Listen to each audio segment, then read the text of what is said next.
Hello everyone, welcome. Hope your day is going great. Today's video is going to be how to live a healthy lifestyle, and all of the tips I'm sharing, which is 10 of them, are a part of my usually daily but I'll say weekly routine. So let's go ahead and get into it. The first tip that helped me live my lifestyle is to write to-do lists and kind of have like a daily routine. So let me grab my phone. You can honestly write out your to-do list or your routine like on an actual piece of paper if that helps you, but personally I like having stuff in my phone unless it's like writing out goals in planner and things like that, or journaling. That I all do like on paper, but for like my daily routine I just write on my phone. My routine is kind of short and simple, but then depending on what I have to do for that exact day, I write that down. So I wake up at 5, then I make my bed, get ready for the gym, then I lift, work out, stretch, shower / get ready for the day, coffee and watch the sunrise, eat breakfast, read / meditate or journal, and then do my chores. And then whatever I have to do for that specific day, like today I wrote film this video and then edit that video. So every single day I add on different things because not every single day is the same, obviously. I think having a routine or like schedule for every single day, it just helps my day like be so seamlessly. Did I say that right? I don't know. Day like more productive because I know exactly what I have to do in that day, and I know that I have limited time to do all those things, so I need to get them done. And then I also like having the time on it, so like wake up at 5, but then the first time that I have is to work out at 5:45. That way it gives me 45 minutes, you know, drink some water, go to the bathroom, weigh myself if I need to, take my dog outside, things like that. Kind of just gives me more time, I guess. And going along with that, the next tip is to have a sleep schedule. I don't have like a 110% specific sleep schedule because, you know, sometimes I go off it a little bit, but I wake up every day at 5 a.m. unless like I'm really tired, then I do sleep in, but I try to wake up every day at 5 a.m. even if I'm like a little tired. But if I'm like really tired, then I will sleep in a little bit. But I wake up at 5 a.m. and then I usually try to go to bed around 8:30. Recently it's been closer to 9. I try to get 8.5 hours of sleep. Saturdays and Sundays I do usually allow myself to go to bed at like 9:30ish, but still I usually don't because I'm an early bird. I'm so tired at night, and then I wake up early. Early riser, early bird. Or wait, that's the same thing. I'm not a night owl, but I'm an early riser. I go to bed early and I wake up early. The next tip that really helped me is to make my bed the second I get out of it. Now listen, I don't always do this. I'll be completely honest, I don't always do this. But I try to do it because even if your whole entire room is a mess, once you make your bed, your room just looks more put together, and I'm pretty sure that's like scientific. Don't quote me on it, but I'm pretty sure it is. It makes my room look good, and it makes me, I don't know, should I say happier? And it also makes me like not crawl right back into bed. Little tip that might seem minuscule. Is that how you say that word? I think so. It might seem super small, but it actually really does help. The next tip is to drink more water. Speaking of, I personally try to drink a gallon every single day, which is 6 of these. I think one of these is like 620 milliliters, something like that. Anyway, 6 of these is about a gallon every single day, so I try to drink 6 of these. I don't beat myself up about it if I don't drink 6 of these, but I do try to. If I don't, then that's okay, but if I do, that's good. Everyone makes 1 gallon seem like it's a perfect amount, but it's really not. It depends on everyone's body. I drink 1 gallon and it helps me regulate, I don't even know, hormones, vitamins, everything like that. But if 1 gallon is way too much for you, don't drink 1 gallon. If 1 gallon is way too little for you, then drink more than a gallon. But no matter what, just drink more water. I notice if I'm not counting how many of these I'm drinking, I slack off and only drink like 3 of these. But if I'm actually having these and like taking account of how many times I fill it up and how many times I'm drinking it,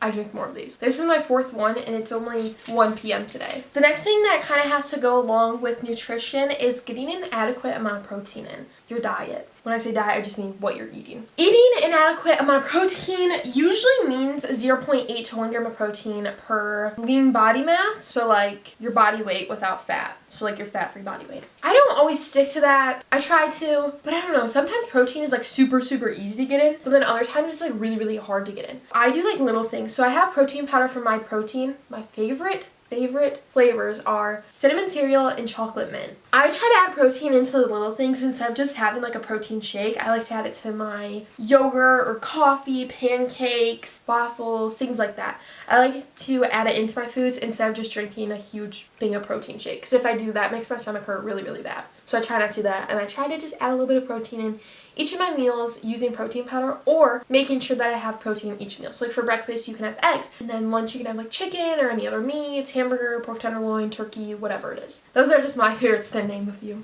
But the reason why I say having enough protein in your diet is because protein is what helps keep you full, as well as fats and carbs. Carbs give you energy, protein keeps you fuller for longer, and fats, I think fats regulate your hormones. or like make sure your body's healthy, something like, I don't know, don't quote me on it, but like that's what I've heard and stuff. And whenever I eat enough of all three, protein, carbs, and fats, I am more full, more satiated, and my hunger like cues are like good and where they're supposed to be. Next is to eat more filling meals. This also does have to do with eating like the nutrients like carbs, fats, proteins, which I kind of just talked about protein, but this also means instead of having something that's super high calorie, low volume, you should have some more stuff that's low calorie, higher volume, or like moderate calorie, high volume. An example of high calorie, low volume is like a Hershey chocolate bar. That's like 270 calories, whereas something that's low calorie, high volume is something like popcorn. A whole bag of popcorn is like 250 calories. So if I eat a whole entire bag of popcorn, I would be full. But if I ate a chocolate bar, I would need like 10 more to be full. They're the same calories, but one is a lot more volume, one's a little volume. You don't have to do this for every single thing. Like obviously you can have Hershey bars, you can have chocolate, whatever it is. You can have high calorie foods no matter what. Just eat them in moderation to make sure you're satiated and full throughout the day. And from my personal experience, when I'm not full and satiated throughout the day, which is caused from not eating enough macro and micronutrients, then I usually start to overeat. Or I tend to, I should say. The next thing, which is like a healthy, fun tip for exercising, is to broaden your horizon with workouts. I used to think that the only thing I could do was to lift weights. It was either like spend an hour or two on the treadmill and do cardio, or spend an hour or two lifting weights. I was like, it's either one or the other. Pick one or the other. You can't do both, you know what I mean? But I have broadened my horizon with workouts. I have started doing like dance workouts, yoga, kickboxing, salsa, Zumba, a lot of just different things I never used to do because I thought you had to either do lifting weights and that's it, or cardio and that's it. But I also stretch and I also do a little bit of cardio, taking my dog on walks and on the treadmill downstairs. So I do a little bit of everything, and I feel like that just makes it more fun for me because it's something different like every day. And it's something new that I didn't always do before. So I don't know, it's just something fun to bring into your healthy fit lifestyle. The next thing, which I kind of just talked about, was daily walks or daily movement. Daily movement can be anything, lifting weights, cardio, any type of workout. But what I mean from like daily walks or movement is just taking walks every day. A good example for me, like I just said, was actually just taking my dog Blaze on a walk. He loves them. Or just going outside, getting the mail, which is like a mile there and back, walking down the road, or even walking on the treadmill for a few minutes, or like a mile or something like that. Just getting daily walks in helps your daily movement, but it just helps you move more, which helps your TDEE, but also movement, like daily movement, walks and everything like that, is LISS, L-I-S-S, low intensity steady state. It's also part of your need. So non-exercise activity thermogenesis. I don't know. I can't say the last word, but you know what I mean. Anyway, the next thing is to do more like self-care things or do more things for yourself. For me, this is journaling, reading, meditating, or planning and everything like that. Because whenever I do these things, it makes me a lot more happier, and it gives me more energy, it makes my heart happy, makes me smile, and it's just something that I do for myself because it makes me happy. And I feel like that's something really important for your health, is you being happy, and that's what makes me happy. So do something self-care for you that makes you happy. And finally, the last, I guess, like tip is to focus on yourself.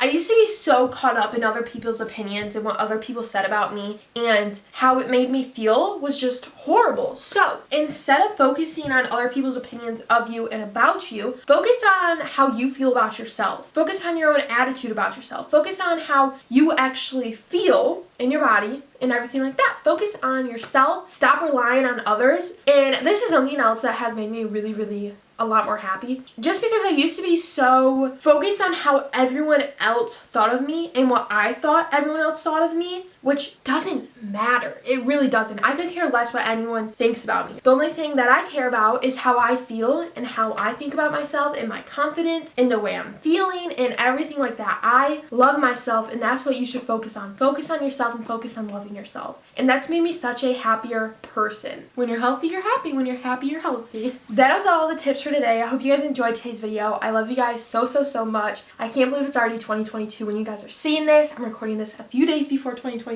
I'm going to be having a plan with me, goal setting, and everything like that on my vlog channel. So my vlog channel is linked down below. Go ahead and check that video out. That's going up the 12th, I think. I love you guys so much. I'll see you guys in my next video. Bye, guys.